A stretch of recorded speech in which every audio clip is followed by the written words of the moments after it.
안녕하세요, 잡시광입니다. 오늘 영상은 사이버 외교사절단 반크의 요청에 의해 제작된 영상입니다.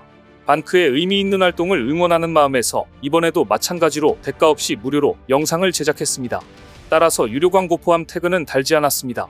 하다하다 중국이 한국의 홍삼 제품을 비슷하게 복사해 만든 짝퉁 홍삼까지 팔다가 적발됐습니다. 이 같은 사실은 마카오를 여행하던 중국 관광객이 개당 150g의 가짜 한국산 정관 2통을 10만원 정도를 주고 구매한 후 가짜임을 알고 신고해 드러났습니다. 이 관광객은 개봉 후 인삼이 외관이 이상하고 냄새가 진하지 않으며 인삼 표면이 촉촉하고 습기가 있어 가짜로 의심해 마카오 소비자위원회에 신고했다고 하는데요. 마카오 세관은 사건 접수 후 해당 홍삼을 판 판매업자를 조사한 결과 가게에서 정관으로 포장된 4통의 가짜 고려인삼을 적발하고 구매업자에게 840만원 상당의 가짜 홍삼을 추가로 적발했습니다. 이 가짜 인삼은 진품에만 있는 복제방지 홀로그램 및 복제방지 독립인증번호까지 떡하니 찍혀 있었습니다. 하지만 유효기간이 지났고 철제 포장이 녹슬어 있었던 것으로 나타났는데요. 가짜는 어떻게든 결국 티가 나기 마련입니다.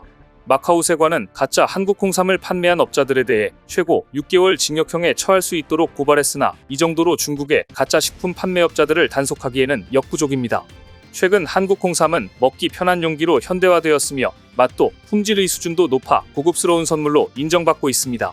그런데 이렇게 한번 한국산 제품이 유명해지면 중국산 짝퉁은 꼭 출연하기 마련이고 홍삼도 예외가 아니었던 것인데요.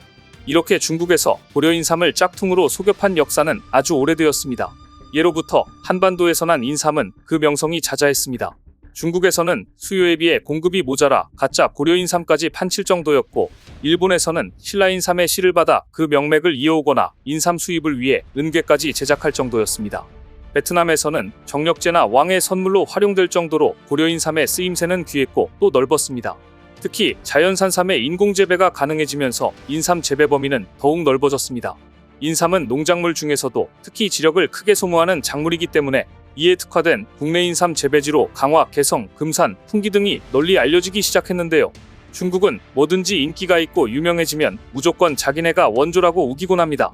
그런데 아무리 중국이지만 자신의 것이라고 우기지 못하는 것이 하나 있으니 이것이 바로 인삼입니다. 중국인들조차 지난 2000년간 오로지 고려인삼만을 최고로 쳤던 기록이 너무나도 많이 남아있기 때문입니다. 심지어 서양에서도 근대 이후 인삼의 효과가 널리 알려져 인기가 높았습니다. 어쩌다가 인삼은 한국을 넘어 세계를 대표하는 보약이 되었을까요? 인삼은 약 2000년 전에 중국 기록에서 처음 등장하는데 그 내용은 그리 자세하지 않습니다. 중국에서 직접 캔 것이 아니라 멀리서 수입했기 때문입니다. 실제로 예나 지금이나 대표적인 인삼의 산지는 백두산 일대입니다. 본격적으로 우리나라의 인삼이 널리 알려진 것은 삼국시대로 고구려와 백제의 인삼이 유명하다는 기록이 6세기경부터 나옵니다. 그러다가 추운 지역에서 널리 나는 인삼은 발해가 성립되면서 새롭게 인정받습니다. 최근 러시아의 발해 유적에서 그 인삼의 흔적이 발견되었습니다. 바로 인삼을 채취하는 도구가 발견된 것입니다. 발해가 개발한 인삼과 모피의 위력은 바로 청나라로 이어졌고 17세기 이후 급격히 성장하던 청나라의 건국 배경에는 인삼의 건조기술이 있었습니다. 당시 조선만이 가지던 이 기술을 여진이 얻어냈고, 누르하치는 수시로 조선 땅에 침범하여 인삼을 캐는 등 인삼으로 부를 축적했습니다. 그리고 누르하치의 뒤를 이은 청태종이 조선을 침략한 이유는 바로 만주의 인삼을 독점하기 위한 것이라는 연구도 있을 정도입니다. 대만 학자 장주사는 자신의 저서 인삼의 제국에서 인삼이야말로 청나라라는 거대한 제국을 움직인 물건이라 평했습니다. 조선에서 배운 인삼의 가공 기술을 자신의 것으로 지키고 세계와 무역하면서 거대한 제국을 만들었으니 그야말로 인삼은 세계사를 바꾼 보이지 않는 원동력이었던 셈입니다. 지난 2000년간 인삼을 둘러싼 이야기가 무궁무진할 만큼 그 약효는 세계적으로 명성을 떨쳤습니다. 인삼이야말로 2000년을 이어온 극동과 세계를 이은 아이콘이 아닐 수 없습니다. 이런 명성은 단순한 입소문 때문이 아니라 실제 고려인삼에 효과가 있었기에 가능한 것입니다. 고려인삼만이 인정받을 수밖에 없었던 배경에는 단순한 종자만이 문제가 아니라 인삼이 자라는 토양과 건조 과정에서 약효를 지속하는 방법, 그리고 약재로 만드는 등 한국만의 노하우가 있었기 때문입니다. 중국이 인삼의 기원을 중국이라 우기지 못하는 간단한 이유는 여기에 있는 것입니다. 그런데 이렇게 우수한 인삼의 영어 명칭이 인삼이 아닌 진생으로 불리고 있습니다. 현재 전 세계 주요 포털 사이트와 옥스퍼드, 콜린스 등 외국 유명 사전 등에는 우리 인삼의 영문 표기가 진생으로 나옵니다. 인삼은 고려인삼으로 널리 알려진 대한민국 인삼 외에도 중국 전칠삼, 미국 화기삼, 일본 죽절삼 등 각기 다르게 부르지만 영문 표기는 진생으로 알려져 있습니다. 우리나라에선 심봤다라는 말과 여러 문헌을 보았을 때 민족대대로 인삼을 심이라는 고유어를 사용해 표기하였습니다. 이러한 심이 중국에 수출된 이후 중국에선 인삼이 우리나라 고유어 심과 발음이 비슷한 한자 삼으로 대체해 표기하였습니다. 그리고 이러한 고려인삼이 중국을 통해 서양에 수출되면서 인삼의 중국식 발음이 다음과 같은 형태로 변화하면서 진생이라는 명칭이 등장하였습니다. 이후 1843년 러시아의 과학자 칼 안톤 메이어가 세계식물학회에 처음 페낙스 진생 칼 안톤 메이어로 인삼학명을 등록하였고 그 이후 인삼에 대한 영문 표기가 진생으로 자리 잡은 것입니다. 이렇게 중국 등 다른 나라에서도 사용하는 진생을 쓰면 그 가치가 절하되고 인삼의 상품 경쟁력도 떨어지게 됩니다. 무엇보다 심각한 사실은 정부 부처, 인삼을 활용하는 대부분 기관에서도 현재 인삼 표기로 인삼이 아닌 진생을 사용하고 있다는 점입니다.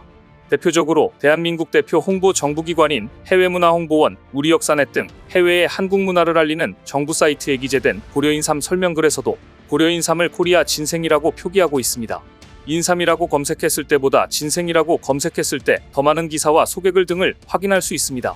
제주는 곰이 부리고 돈은 왕 서방이 가져간다는 말처럼 한국 인삼의 탁월함이 국제적으로 알려진다 해도 전 세계인들은 한국 인삼을 중국 진생으로 생각해 중국이 고려인삼의 원조인 듯 잘못 알게 될 수 있습니다.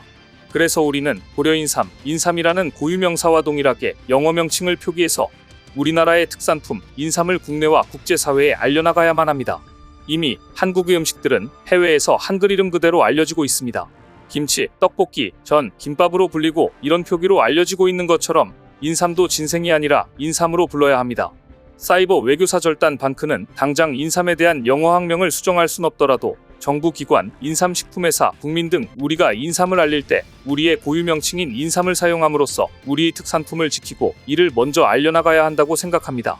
이에 저희 잡시광 채널은 반크와 함께 전세계 사전에 진생이 아니라 인삼으로 등재시키고 한국 내에서도 인삼으로 제대로 알려나가기 위한 캠페인을 추진하고자 합니다.